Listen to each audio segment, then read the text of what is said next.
पण अशा प्रकारची सादरीकरणं बघताना थोडंसं वेगळ्या दृष्टीनं ती बघावी लागतात। यातले बहुतेक कलाकार हे पहिल्यांदा रंगमंचावरती येत आहेत।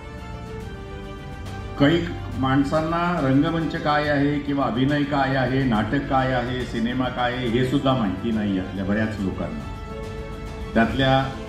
त्यातली बरीचशी मंडळी, त्यांची घरची मंडळी पण इथे आलेली, त्यांनाही माहिती असणार आहे। तर त्याच्यामुळे हे थोडे घाबरलेले आहेत आणि त्यांना रिलॅक्स करण्यासाठी मी खरं इथे आलोय।